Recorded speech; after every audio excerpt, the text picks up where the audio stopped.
Good morning, church. Welcome to our daily devotion insight. We are on a series of passion and purpose of God in our lives. We talk about don't settle for less. God has great things for you, and there are 7 essentials to talk about.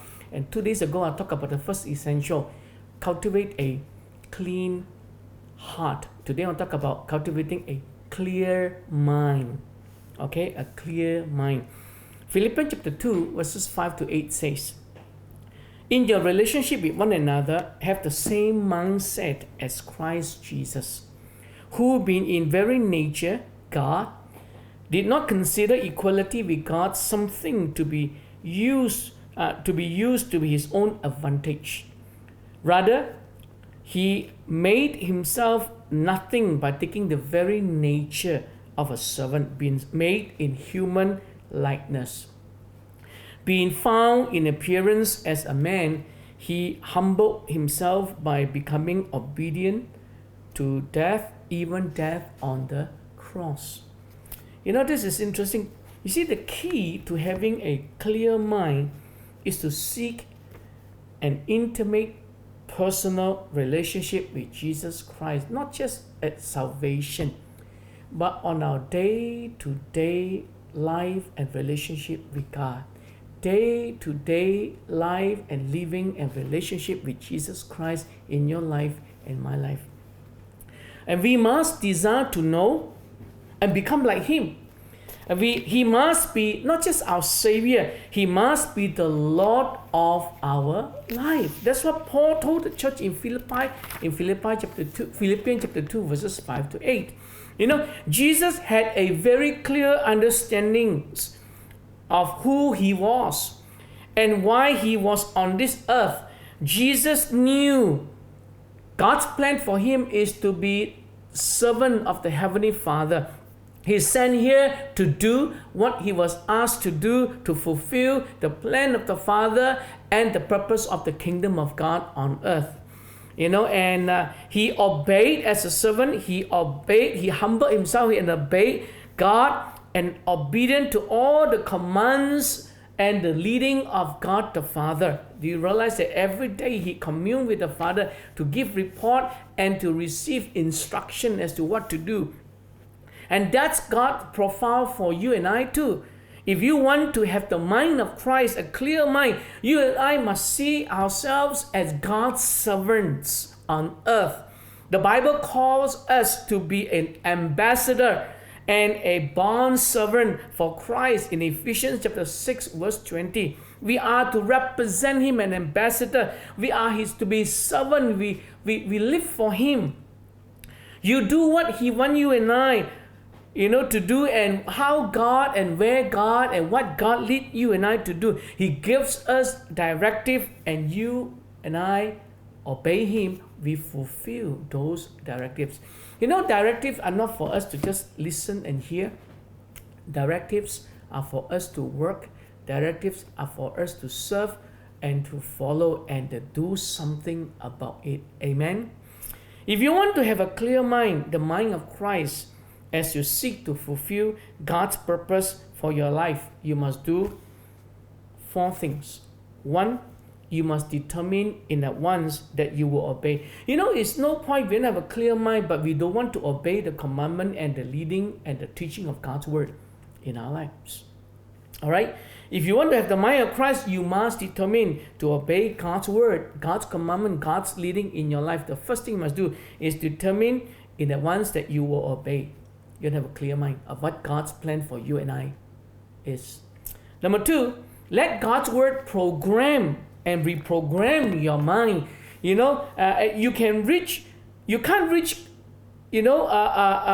God-given potential if you allow every other thing around you to fill your mind.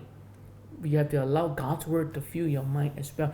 We read in Romans chapter 12, and talks about the transforming of the mind. How can our life be transformed? Is by the renewing of our mind. How can our mind be renewed unless we let the word of God fit our mind and change our mind? Unless we listen to the word, obey the word, act upon the word, our mind won't be changed.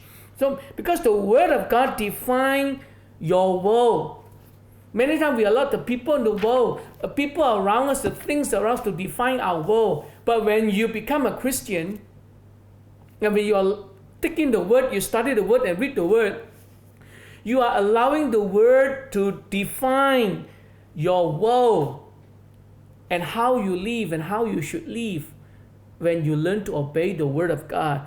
As human beings, what's wise for you and I is to learn, not just allow the world to control us, but allow the word of God to fill us so that we can have a clear mind to do what God wants you and I to do. Amen. Number 3, reprogram false teaching.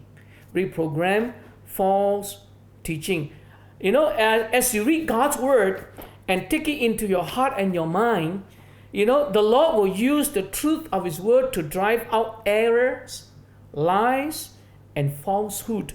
He will minimize or erase all thoughts patterns that are unproductive and replace them with new ways of thinking that are beneficial. You know, we were born with so many, in our growing up process, we have so many false teaching, false doctrine that come into our mind, whether it's the way we are brought up, whether the way we talk, the way we behave, the way we act. You know, we acquire along the way.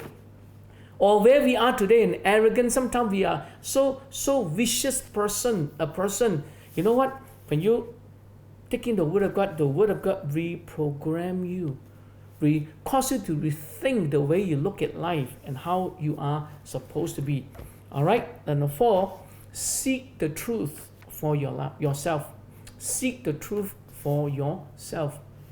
You know, God won't infuse you with His word by divine injection, meaning God won't force His word on you. If God forces His word on you, you will also not have a clear mind. You will not also change your mind.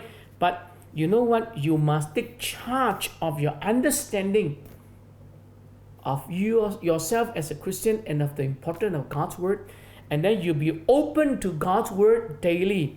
Read it, study it, then believe it, apply it into your life, and then the word of God will change the way you think, change the way you look at people, change the way about relationship, change the way you work, and then you know what? It will help you to be a better person. Once you have a clear heart, you have a clear mind, you get to see God's plan and purpose for your life. Amen. His purpose is that you always represent Him as the salt and the light of this world, as His ambassador. You represent to reach the world, to influence the world by your changed life, by the way you live as a Christian. Amen. And you can do it. You can be a better person if only you are willing to allow God's word to influence you, to change you and I. Amen. So you can have a clear mind, a mind that focuses on Christ as you pursue your passion and purpose for God has for your life. You choose to make God's will, God's plan, God's perspective as yours by going and understanding the word of God and allowing it to change your mind and your life. Amen. Let's pray. Father, we pray that you help all of us to take note of your word and help us to be changed to become a better person, and so that we can not only have a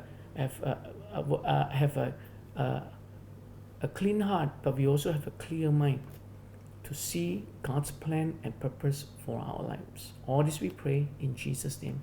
Amen. You have a great day and God bless you. Amen.